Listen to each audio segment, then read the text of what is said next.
पंडित जी गीता ज्ञान को सिर्फ ब्लॉग तक ही सीमित नहीं रखना चाहते, क्योंकि अभी भी हमारी सोसाइटी में हर कोई इतना प्रिविलेज नहीं है कि इंटरनेट का यूज कर सके, और गीता ज्ञान पर तो हम सबका हक है। इसीलिए पंडित जी हमेशा कुछ न कुछ सोचते रहते हैं कि कैसे इसे सब तक पहुंचाया जा सके। कुछ दिन पहले किसी ने बुक पब्लिश करवाने का आइडिया दिया, लेकिन यहां भी वही बात है कि अभी भी बहुत सारे लोग हैं जो पढ़ लिख नहीं सकते। उनका क्या? गीता ज्ञान से कितने लोगों की जिंदगी संवर सकती है, उनकी परेशानियां कम हो सकती हैं, दुनिया एक बेहतर जगह बन सकती है। लेकिन उसके लिए गीता ज्ञान को हर किसी तक पहुंचना जरूरी है। इसी उधेड़-बुन में पंडित जी चलते जा रहे थे कि उन्हें ख्याल आया कि सरला जी ने पार्क से लौटते हुए सब्जी लाने को कहा था। याद आते ही पंडित जी उस तरफ मुड़ गए जिधर सब्जी की दुकानें थीं। पंडित जी को सभी सब्जी वाले जानते हैं। उनका हम्बल नेचर और सभी से प्यार से बात करना, सबका हालचाल पूछने की ये जो आदत थी ना, सबको उनका फैन बना दिया था। जब भी वो सब्जी खरीदने जाते हैं तो सभी सब्जी वाले उन्हें देखकर खुश हो जाते हैं। इन्हीं सब्जी वालों में से एक है रामकिशन। उम्र होगी लगभग 70 साल। लगभग इसलिए क्योंकि रामकिशन को ना तो किसी ने उनके पैदा होने का साल बताया, न उनके पास उनकी शुरुआत की जिंदगी का कोई सर्टिफिकेट ही है जिसमें उनकी डेट ऑफ बर्थ मेंशन्ड हो। स्कूल कभी वो गए नहीं, तो वहां का भी कोई डॉक्यूमेंट नहीं था। 18 साल की उम्र में एक वोटर आईडी कार्ड बना तो बनाने वाले ने अपनी पसंद की डेट ऑफ बर्थ भर दी।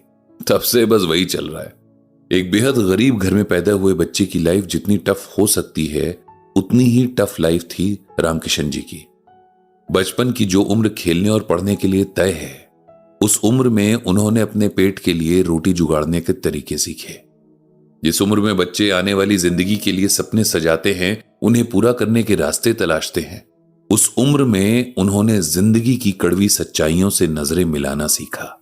पता ही नहीं चला कि कब बचपन छलांग मारकर जवानी तक पहुंचा और कब जवानी हाथ से फिसलकर बुढ़ापे तक जा पहुंची। शायद जिंदगी की इन्हीं मुश्किलों ने उन्हें वो सिखा दिया जिसे सीखने के बाद इंसान हर दुख और परेशानी से ऊपर उठ जाता है। रामकिशन जी को लगता है कि उनकी जिंदगी बेकार कटी, लेकिन पंडित जी को लगता है कि रामकिशन जी ने जो जिया असल में उसी को जीना कहते हैं। बाकी सब तो वक्त काटने वाली बातें हैं।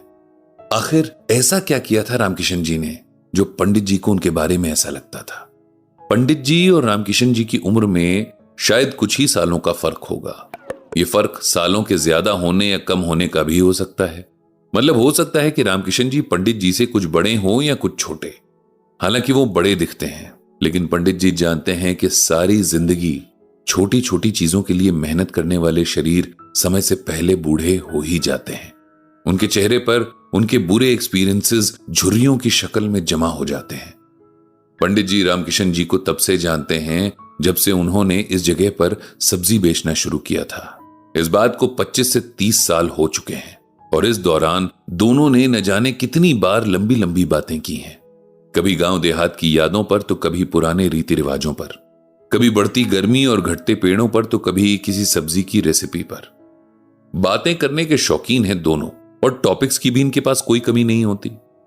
रामकिशन जी की बातों में सिंप्लिसिटी तो थी, लेकिन नॉलेज भी था। ये नॉलेज यानी ज्ञान उन्होंने अपनी आंखों से देखकर कमाया हुआ था, सुनी सुनाई बातों से नहीं। पंडित जी को रामकिशन जी का नेचर, उनकी बहुत सारी क्वालिटीज बहुत पसंद है।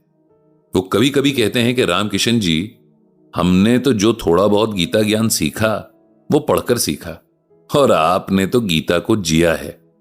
पढ़े हुए और जिए हुए का फर्क तो सभी जानते ही हैं। इस बात पर रामकिशन जी बस हाथ जोड़कर रह जाते हैं। उन्हें तो गीता के बारे में बस इतना पता है कि जब महाभारत हुआ था तब भगवान जी ने अर्जुन को कुछ बताया था। क्या बताया था, क्यों बताया था, ये कुछ नहीं पता। पंडित जी को याद है कि कैसे मुश्किल से मुश्किल हालात में भी उन्होंने रामकिशन जी को कभी अपना पेशेंस खोते हुए नहीं देखा। तब भी नहीं जब एक बार भयंकर तूफान में उनकी दुकान ढह गई और उनकी बरसों की मेहनत मिट्टी में मिल गई थी। तब भी उन्होंने बड़ी नॉर्मल सी आवाज में यही कहा था कि जो हुआ सो हुआ, दोबारा मेहनत कर लेंगे। एक बार उनकी दुकान को इल्लीगल बताकर तोड़ दिया गया, जबकि उनके पास सारे लीगल डॉक्यूमेंट्स मौजूद थे, लेकिन उन्होंने ऑफिसर्स को घूस देने से साफ मना कर दिया था। पंडित जी को याद है कि उनके घर आए थे रामकिशन जी किसी वकील का पता पूछने और बड़े कॉन्फिडेंस से कहा था कि अपने हक की लड़ाई तब तक लड़ेंगे जब तक शरीर में जान है। सालों लंबी चली वो कानूनी लड़ाई और इस दौरान उन्होंने क्या कुछ नहीं झेला। लोग मजाक बनाते, ऑफिसर्स डराते धमकाते, लेकिन वो कभी एक कदम भी नहीं डिगे और आखिर में जीत गए। एक बार उनका बेटा किसी गलत संगत में पड़कर जब चोरी करके कुछ सामान घर ले आया था, तब सामान समेत उसे कान से पकड़कर पंडित जी के पास लाए थे रामकिशन जी और बहुत जिद की कि थाने चलें और इसे गिरफ्तार करवाएं। किसी तरह बहुत समझाने पर कि बच्चा है, आगे से नहीं करेगा, तब माने थे रामकिशन जी। चोरी का सामान तो वापस करवाया ही, साथ ही माफी भी मंगवाई थी अपने बेटे से। उस दिन पंडित जी ने सरला जी से कहा भी था कि ये इंसान सही मायने में गीता को जी रहा है। सुख और दुख में एक जैसा रहने की सीख और ज्ञान गीता देती है। भगवान श्री कृष्ण ने कहा है, सम सुख दुख स्वस्थः समलोष्टाश्म कांचनः तुल्य प्रिया प्रियो धीरस्तुल्य निंदाम संस्तुति। इसका अर्थ है कि जो मनुष्य सुख और दुख में एक जैसा रहता है और अपने स्वरूप में रहता है, जो मिट्टी के ढेले, पत्थर और सोने में समान रहता है, मतलब जैसी भी सिचुएशन हो सब में एक जैसा रहता है, जो प्रिय अप्रिय में और अपनी बुराई और तारीफ में एक जैसा रहता है, जो मान और अपमान में तथा मित्र और शत्रु के पक्ष में एक जैसा रहता है, ऐसा मनुष्य गुणातीत कहा जाता है। इसका सिंपल वर्ड्स में मतलब यह है कि जो इंसान सुख दुख में एक जैसा रहता है, न सुख मिलने पर बहुत ज्यादा खुश होता है, न दुख मिलने पर बहुत घबराता है। आप उसकी तारीफ करिए तब भी उसे बहुत खुशी नहीं होती और बुराई करिए तब भी वो आपको अपना दुश्मन नहीं मानता।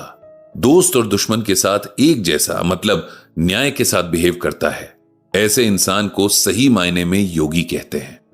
पंडित जी को आज भी याद है जब रामकिशन जी की पत्नी को कैंसर हो गया था, कैसे उन्होंने अपनी सारी जमा पूंजी उनके इलाज पर लगा दी थी। कितनी सेवा की थी अपनी पत्नी की, लेकिन जो किया बहुत पेशेंस के साथ, कोई शिकायत नहीं, डर भी नहीं। कहते थे जो सामने आया है झेलना तो है ही, इसीलिए बेहतर है उसे अच्छे से झेलें। बहुत इलाज के बाद भी उनकी पत्नी नहीं बची। उस दुख को भी बहुत गरिमा से झेला रामकिशन जी ने। उनसे सब्जी खरीदने वाले अलग अलग नेचर के होते, कोई अच्छा तो कोई कस्टमर एकदम चिड़चिड़ा। सबसे एक जैसे बात करते रामकिशन जी। उन्हें कभी किसी ने चिल्लाते या गुस्सा होते नहीं देखा। कस्टमर की बदतमीजी भी आराम से झेल जाते। उनके यही सारे गुण थे जो पंडित जी समेत उनके सभी जानने वाले लोगों को बहुत पसंद आते थे। पंडित जी सोचते थे कि जरूर पिछले जन्म में इस आत्मा के कर्म बहुत अच्छे रहे होंगे, तभी तो इस जन्म में इतने अच्छे संस्कार पाए हैं। काश कि हम सब भी गीता ज्ञान को इतनी खूबसूरती से अपने जीवन में उतार पाते तो ये सारी दुनिया कितनी सुंदर हो जाती। यही सोचते हुए पंडित जी ने भगवान श्री कृष्ण से सबको ज्ञान देने की प्रार्थना की।